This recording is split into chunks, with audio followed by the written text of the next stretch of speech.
नमस्कार, मैं हूं आपके साथ राखी लांबा और आप देख रहे हैं एचएनएन न्यूज। बुलेटिन का आगाज करेंगे बड़ी जानकारी के साथ। दिल्ली धमाके से जुड़ी ये बड़ी खबर है। आज आरोपियों की कोर्ट में पेशी होनी है। आरोपियों को आज एनआईए कोर्ट में पेश किया जाएगा। मुजमिल, शाहीन, इरफान और आदिल की पेशी है। आरोपियों की 10 दिन की एनआईए कस्टडी आज पूरी हो रही है। तो मुजमिल, शाहीन, इरफान और आदिल की आज पेशी है। आरोपियों की 10 दिन की कस्टडी, एनआईए कस्टडी पूरी हो चुकी है। दिल्ली धमाके से जुड़ी ये बड़ी जानकारी। आज आरोपियों की कोर्ट में पेशी है। आरोपियों को आज एनआईए कोर्ट में पेश किया जाएगा। मुजमिल, शाहीन, इरफान और आदिल की आज पेशी होगी। पूछताछ लगातार की जा रही है। 10 दिन की कस्टडी थी और अब एनआईए कोर्ट में पेश किया जाएगा। आरोपियों को आज एनआईए कोर्ट में पेश किया जाएगा। मुजमिल, शाहीन, इरफान और आदिल, इन चारों की आज पेशी है। आरोपियों को 10 दिन की कस्टडी में रखा गया था और आज पेशी होगी। दिल्ली धमाके से जुड़ी ये बड़ी खबर। अभिषेक आनंद हमारे संवाददाता अधिक जानकारी के लिए फोन लाइन पर मौजूद हैं। अभिषेक, आज चारों की पेशी है, क्या कुछ जानकारी मिल पा रही है? कब ये पेशी होगी? बिल्कुल राखी, देखिए लगातार जिस तरीके से एनआईए ने जो चारों आरोपी को जो पकड़ा था, इसको लेकर के 10 दिन का पहले से ही एनआईए को रिमांड मिली थी। आज जो है वो अंतिम दिन है रिमांड का, जिसके बाद जो है चारों आरोपी मुजम्मिल, शाहीन, इरफान और आदिल को पेश किया जाएगा। हालांकि कुछ 10 बजे का समय जो है वो ये बताया जा रहा है सूत्रों के हवाले से कि 10 से 10:30 के बीच में कोर्ट में पेशी किया जाएगा। हो सकता है कि एनआईए की टीम जो है दोबारा से रिमांड मांगने की कोशिश करे, क्योंकि और भी कई सारे ऐसी गुत्थियां जो है सुलझना है अभी, और एनआईए की टीम जो है वो लगातार जांच में जुटी हुई है। कई सारे, क्योंकि आपने पहले भी देखा, कल भी देखा आपने किस तरीके से शाहीन को वहां पर अल्फला यूनिवर्सिटी में लेके जाया गया था। उसके बाद जो है वहां पर कई सारे जांच प्रक्रिया भी हुई। तमाम जो वहां पर जो शॉप्स थे उसको भी कहीं ना कहीं खंगाला गया। तो और भी हो सकता है कि एनआईए की टीम जो है कोर्ट से रिमांड मांगे। कोर्ट पे डिपेंड करता है राखी की कोर्ट किस तरीके से इसको देखती है। क्या उनको दोषी करार करके हो सकता है कि उसको फांसी की सजा दिया जाए या उसको उम्र कैद की सजा दिया है, वो तो आने वाला वक्त ही बताएगा। लेकिन एनआईए की तरफ से ये साफ तौर पर ये बताया जा रहा है कि एनआईए जो है दोबारा से रिमांड मांगने की अर्जियां डालेगी। आज कौन से सबूत जो है एनआईए के द्वारा पेश किए जा सकते हैं? अपडेट कोर्ट में पेश की जा सकती है? अभिषेक, कोई जानकारी मिली है अभी तक? देखिए राखी, अभी जिस तरीके से, क्योंकि लगातार जो एनआईए की टीम जो जांच कर रही है, तो ऐसे में जो जो सबूत अभी जो मिला है एनआईए की टीम को, तमाम गाड़ियां, जैसे गाड़ियां तो पहले से ही था इस चीज को लेकर के, और जो केमिकल्स जो थे, जो डॉक्यूमेंट्स जो थे, जो दस्तावेज, क्योंकि चैट्स वगैरह जो निकले हैं वो भी जो है पेश करेगी। और जो चैट में जो पैसे के जो लेन देन जो हुआ था, 26 लाख रुपए जो पैसे के लेन देन हुए थे, 7 से 8 लाख रुपए जो है वो केमिकल आदान प्रदान जो हुए थे दोनों के बीच में, तो इस चीज को भी लेकर के डॉक्यूमेंट सामने पेश करेगी। और देखने वाली बात होगी कि और भी कई सारे इसमें डॉक्यूमेंट्स जो है, जो गाड़ियां जो निकली थी उसमें किस तरीके से थी, पूर्व सरपंच का क्या कुछ उसमें रोल रहा है, और जो मकान जो मिला था, 2 मकान जो ये किए थे रेंट पे जो लिया था, उसका किस तरीके से था, और जो फार्म हाउस जो था उसमें किस तरीके से प्रक्रिया चल रही थी, वो तमाम चीजों का जो डॉक्यूमेंट जो है वो एनआईए द्वारा कोर्ट में पेश किया जाएगा। पेशी को लेकर अभी सुरक्षा के क्या कुछ इंतजाम कोर्ट रूम के पास किए गए हैं? राखी, देखिए कोर्ट में जो है बाहर से पूरा छावनी की तरह ये कर दिया गया है, क्योंकि ये चारों आतंकी जो है वो काफी ज्यादा संदिग्ध है। क्योंकि आपने देखा कि दिल्ली में जिस तरीके से ब्लड बेखौफ जो है ये सारे आतंकी जो घूम रहे थे, लेकिन एनआईए वहां पे सुरक्षा कर्मी जो है वो सुबह से ही वहां पे लगा दिया गया है। तमाम जो वहां पे सुरक्षा बल जो है वो तैनात कर दिए गए हैं, और तमाम गाड़ियां भी जो है वहां पर चेकिंग की जा रही है कि किसी भी तरीके की दिक्कतें ना आए। क्योंकि मेन गेट से जब सुप्रीम कोर्ट की तरफ जब इंटर होता है, तो वहां पे जो गार्ड जो मौजूद रहते हैं वो भी एक एक चीज को ध्यान में रख करके वहां पे चेकिंग भी किया जा रहा है। राखी, हमारे साथ बने रहिए, आगे खबरों में आपसे अपडेट लेंगे। और आज नेशनल हेराल्ड केस में फैसला आएगा। ईडी की चार्जशीट पर राउज एवेन्यू कोर्ट अपना फैसला सुनाएगी। ईडी की चार्जशीट में सोनिया राहुल गांधी नामजद हैं। चार्जशीट में सैम पित्रोदा समेत कई लोग नामजद बताए जा रहे हैं। तो आज नेशनल हेराल्ड केस में फैसला आ सकता है। ईडी की चार्जशीट पर राउज एवेन्यू कोर्ट अपना फैसला सुनाएगा। तो आज का दिन कांग्रेस के लिए महत्वपूर्ण दिन है, राहुल गांधी और सोनिया गांधी के लिए महत्वपूर्ण दिन है। ईडी के चार्जशीट में सोनिया गांधी का नाम है, सैम पित्रोदा का नाम है, कई ऐसे बड़े चेहरे हैं जिन्हें चार्जशीट में जिनका नाम शामिल किया गया है। नेशनल हेराल्ड केस में आज फैसला आने वाला है, अहम दिन है। ईडी के चार्जशीट पर राउज एवेन्यू कोर्ट अपना फैसला सुनाएगा। ईडी के चार्जशीट में सोनिया और राहुल गांधी नामजद हैं। इसके अलावा सैम पित्रोदा, जो राहुल गांधी के बेहद करीबी माने जाते हैं, उनका नाम भी इस चार्जशीट में है। नेशनल हेराल्ड केस में आज फैसला आएगा। ईडी के चार्जशीट में सोनिया गांधी, राहुल गांधी नामजद हैं। इसी के साथ साथ सैम पित्रोदा भी चार्जशीट में उनका नाम शामिल किया गया है और आज का दिन काफी ज्यादा अहम है। दिल्ली के राउज एवेन्यू कोर्ट में यह सुनवाई होनी है। सभी की नजरें इस सुनवाई पर। अभिषेक आनंद लगातार हमारे साथ जुड़े हुए हैं। अभिषेक, कब ये सुनवाई शुरू होगी, क्या जानकारी मिल पा रही है? देखिए राखी, जो नेशनल हेराल्ड मामले में इससे पहले भी राहुल गांधी, सोनिया गांधी और सैम पित्रोदा जो है, राहुल गांधी काफी करीबी माने जाते हैं। पहले से ही काफी समय से इनके परिवार के साथ में उनका कनेक्टिविटी भी रहा है। और रही बात कोर्ट में पेशी का और समय सारणी का, तो ऐसे में लगातार जो सूत्रों के हवाले से ये पता चल रहा है कि 11 बजे से ये हियरिंग जो है वो शुरुआत होगी। हालांकि इस चीज को लेकर के पहले से ही राहुल गांधी और सोनिया गांधी ये कह रहे हैं कि हमारे ऊपर जो आरोप लगाए गए हैं वो निराधार है। लेकिन जब आज पटियाला जब कोर्ट में जब पेशी होगी उसके बाद ही पता चलेगा कि जो वहां पे दस्तावेज जो दिए गए हैं, हो सकता है कि और इसमें कोर्ट जो है और भी इसमें हियरिंग करना चाहती हो, या जो दस्तावेज दिए गए हैं उसके आधार पर राहुल गांधी को दोषी करार मानते हुए कुछ और भी उनपे सख्त एक्शन लिया जा सकता है। लेकिन अभी कहना काफी मुश्किल है, क्योंकि कोर्ट पे सारा कुछ डिसाइड होता है कि कोर्ट किस तरीके से इसको देखती है और तमाम डॉक्यूमेंट्स को पढ़ने के बाद, रीड करने के बाद कोर्ट क्या दोबारा से डेट फाइनलाइज करती है या नेक्स्ट डेट देती है इस चीज को लेकर के, या आज ही सारा कुछ क्लियर हो जाता है, वो समय आने पे ही पता चलेगा। राखी, राहुल गांधी व्यक्तिगत रूप से पेश होंगे कोर्ट में? देखिए राखी, इस चीज को लेकर के जहां तक बताया जा रहा है कि राहुल गांधी भी जाएंगे वहां पे कोर्ट में पेशी होने के लिए, क्योंकि इसको लेकर के कपिल सिब्बल जो है वो भी ये चीज को ध्यान में रखे हुए हैं और जो उनके जो एडवोकेट हैं वो भी लगातार इस चीज को लेकर के, क्योंकि अभी दोनों पेटिशनर जो हैं दोनों एक दूसरे पे आमने सामने होकर पहले केस को सामने रखेंगे, उसके बाद ही पता चलेगा कि कोर्ट इसको किस तरीके से देख रही है। और जो पिटिशनर जो है राहुल गांधी की तरफ से और जो पक्ष की तरफ से जो पिटिशनर है उसको किस तरीके से देखती है, कोर्ट पे ही डिपेंड करता राखी कि राहुल गांधी को दोषी करार दिया जाए, सोनिया गांधी को दोषी करार दिया जाए या नेक्स्ट डेट फाइनलाइज किया जाए। आज किसकी दलीलें कोर्ट रूम में सुनी जाएंगी अभिषेक, ईडी की या फिर डिफेंस की, क्या जानकारी मिल रही है?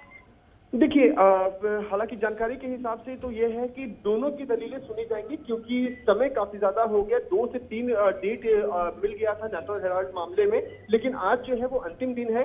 आज जो दोनों की तरफ से, ईडी की तरफ का भी सुना जाएगा और डिफेंस की तरफ से भी सुना जाएगा कि दोनों का किस तरीके से है।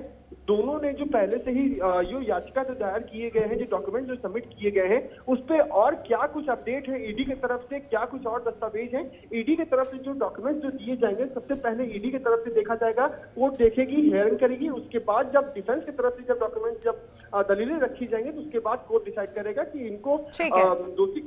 जी चलिए, बहुत बहुत शुक्रिया अभिषेक तमाम जानकारी के लिए।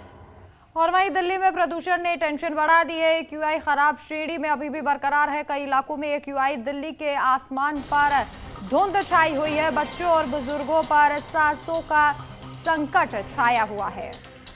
तो दिल्ली में लगातार AQI खराब श्रेणी में बरकरार है। एयर क्वालिटी इंडेक्स जो है खराब श्रेणी में है। दिल्ली के आसमान पर धुंध छाई हुई है। लोगों को परेशानियों का सामना करना पड़ रहा है। जो लोग मॉर्निंग वॉक के लिए उठ रहे हैं उनको खासी दिक्कतें हो रही हैं। बच्चों और बुजुर्गों को सांस लेने में दिक्कत हो रही है। अपील ये की जा रही है कि अगर ज़्यादा ज़रूरी ना हो तो खासकर बुजुर्ग और बच्चे ज़्यादा बाहर ना निकले। दीपावली के बाद से लगातार जो है वो प्रदूषण बढ़ रहा है और अब सर्दियों में धुंध जो है वो लगातार दिखाई दे रही है। राजधानी दिल्ली गैस चैम्बर में तब्दील होती हुई नजर आ रही है। हालांकि खबर आई थी कि कहीं ना कहीं प्रदूषण से पूरी राहत मिली है, लेकिन अभी भी जो AQI है वो कई जगहों पर 400 के पार देखा जा रहा है, जिसकी वजह से लोगों को खासी दिक्कतें हो रही हैं। दिल्ली के आसमान पर धुंध छाई हुई है। विजिबिलिटी शून्य के बराबर हो चली है। जो लोग वाहनों में जो ट्रैवल करते हैं, नौकरियों के लिए आते जाते हैं, उनको खासी दिक्कतों का सामना उठाना पड़ रहा है, क्योंकि विजिबिलिटी शून्य के बराबर हो चली है। AQI खराब श्रेणी में अभी भी बरकरार है। तो दिल्ली में प्रदूषण ने टेंशन बढ़ा दी है। खराब AQI के चलते लोग परेशान हैं। जसविंदर, अधिक जानकारी के लिए हमारे संवाददाता फोन लाइन पर मौजूद हैं। जसविंदर, अभी क्या स्थिति है पॉल्यूशन की वहां पर दिल्ली में? जी, आपको बता दें कि AQI थोड़ा सा कम जरूर हुआ है, लेकिन अभी भी खतरनाक श्रेणी के अंदर वायु प्रदूषण बना हुआ है। लोगों को सांस लेने में काफी दिक्कत हो रही है और कोर्ट ने भी कह दिया है कि बहुत जल्द इसके ऊपर 3 तारीख को इसके अंदर सुनवाई की जाएगी इस याचिका के ऊपर। सुप्रीम कोर्ट भी काफी सख्त नजर आ रहा है, क्योंकि दिल्ली सरकार कोई स्थायी कदम इस पर नहीं उठा रही है। लोगों को काफी दिक्कत हो रही है। कलर भी खराब होने चालू हो चुके हैं, आंखों में जलन हो रही है, लेकिन जो दिल्ली सरकार है कोई ठोस कदम इस पर नहीं उठा रही है। आज जसविंदर, हाल ही में खबर आई थी कि पॉल्यूशन से थोड़ी बहुत राहत मिली है। जो ग्रैप 3 है उसकी पाबंदियां भी हटा दी गई हैं और अब फिर खबर आ रही है कि AQI खराब क्वालिटी में जा रहा है। जी, आपको बता दें ग्रैप 3 हटाने के बाद से AQI भी खराब श्रेणी की तरफ बढ़ता हुआ नजर आ रहा है। काफी दिल्ली के अंदर दिक्कतें हो रही हैं। हाँ। लेकिन जो दिल्ली सरकार है इस पर कोई ठोस कदम जब तक नहीं उठाएगी, दिल्ली के हालात ऐसे ही बने होंगे, क्योंकि लोगों को अगर सफर करना पड़ रहा है, सड़कों पर काफी धुंध से छाई हुई है, जिससे लोगों को काफी दिक्कत हो रही है। सफर करने में भी परेशानी हो रही है और जो काम पर जा रहे हैं उनको भी काफी दिक्कत हो रही है। जी चलिए, बहुत बहुत शुक्रिया जसविंदर तमाम जानकारी के लिए। चलिए यहाँ रुकेंगे छोटे से ब्रेक के लिए, जल्द वापस लौटेंगे।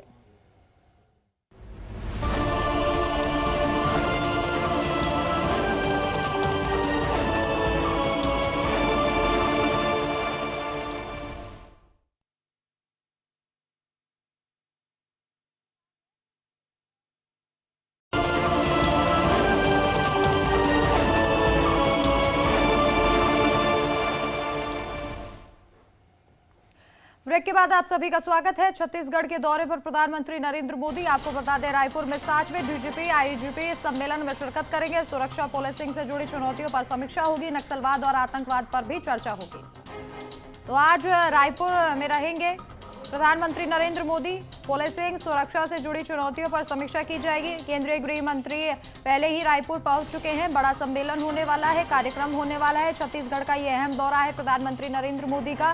पुलिसिंग को लेकर, नक्सलवाद को लेकर, घुसपैठ को लेकर, सुरक्षा को लेकर, राष्ट्रीय सुरक्षा को लेकर चर्चा की जाएगी। और रायपुर में 60वें DGP IGP सम्मेलन में शामिल होने के लिए प्रधानमंत्री नरेंद्र मोदी छत्तीसगढ़ पहुंच रहे हैं। कई कार्यक्रम उनके वहां प्रस्तावित है। नक्सलवाद पर चर्चा की जाएगी, आतंकवाद पर चर्चा की जाएगी। छत्तीसगढ़ में नक्सलवाद एक बड़ा मुद्दा है।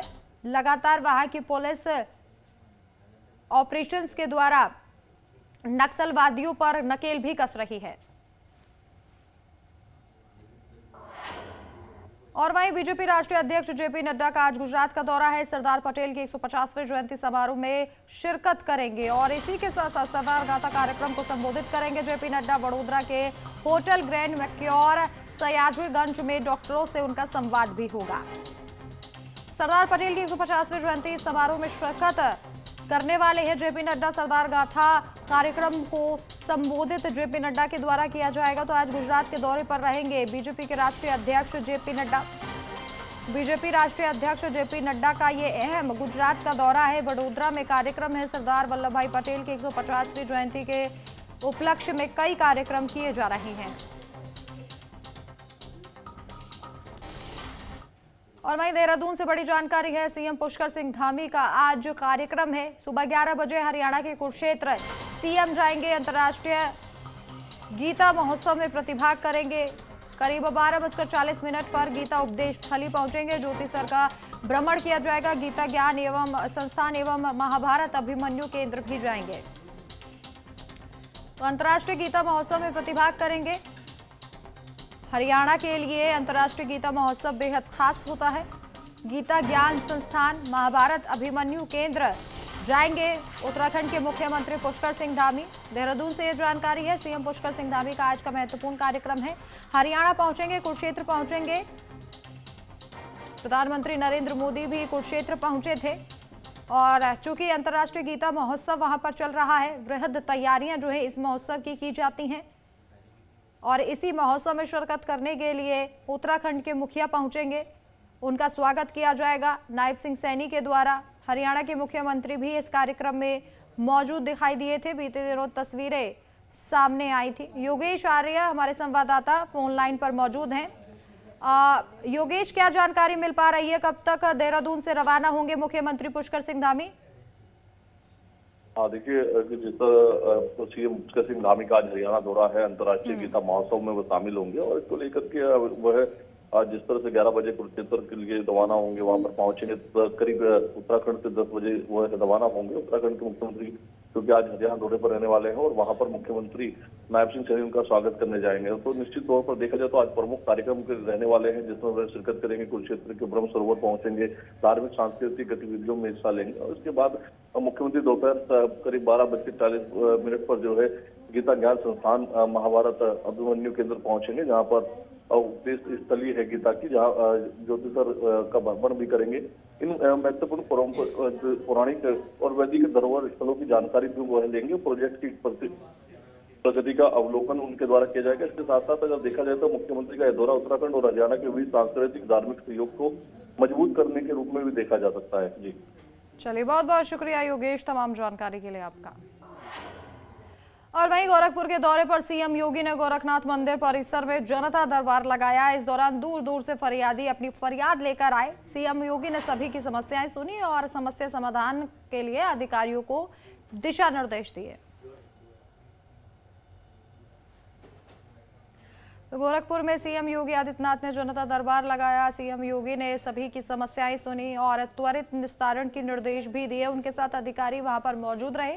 गोरखपुर जब भी मुख्यमंत्री योगी आदित्यनाथ पहुंचते हैं तो यहाँ जनता दरबार जरूर लगाते हैं। चूंकि पीठाधीश्वर भी हैं मठ के, तो सबसे पहले पूजा पाठ से सुबह की शुरुआत करते हैं और उसके बाद जनता दरबार लगाया जाता है। और आप देख सकते हैं कि महिलाओं की समस्याएं सुनी जा रही हैं। लखनऊ से बड़ी खबर है, सपा प्रमुख आज प्रेस कॉन्फ्रेंस करेंगे। अखिलेश दोपहर करीब 12:30 बजे ये प्रेस कॉन्फ्रेंस करेंगे। सपा कार्यालय पर प्रेस कॉन्फ्रेंस का आयोजन किया जाएगा। तो अखिलेश यादव आज प्रेस कॉन्फ्रेंस करने वाले हैं। चूंकि अभी एसआईआर का मुद्दा काफी बड़े स्तर पर चल रहा है और ऐसे में हो सकता है कि इस प्रेस कॉन्फ्रेंस में एसआईआर पर भी बातचीत हो। इससे पहले भी इस मुद्दे पर बातचीत कर चुके हैं। समाजवादी पार्टी ने ऐलान भी किया है कि जिन बीएलओ ने आत्महत्या यूपी में की है उनको 2-2 लाख रुपए का मुआवजा भी दिया जाएगा। और ऐसे में इस वक्त में सपा कार्यालय पर एक प्रेस कॉन्फ्रेंस का आयोजन किया गया है और अखिलेश यादव प्रेस कॉन्फ्रेंस करेंगे। लखनऊ में ये प्रेस कॉन्फ्रेंस होगी। दोपहर करीब 12:30 बजे का वक्त बताया जा रहा है जब प्रेस कॉन्फ्रेंस अखिलेश यादव करेंगे। देखना होगा इस प्रेस कॉन्फ्रेंस में कौन से ऐसी बातें हैं, मुद्दे हैं जिन पर अपने विचार अखिलेश यादव रखते हैं। लेकिन बहरहाल यही कहा जा रहा है कि एसआईआर के मुद्दे पर हो सकता है कि ये प्रेस कॉन्फ्रेंस की जा रही हो। विरोधी लगातार मांग कर रहे हैं कि एसआईआर नहीं होना चाहिए।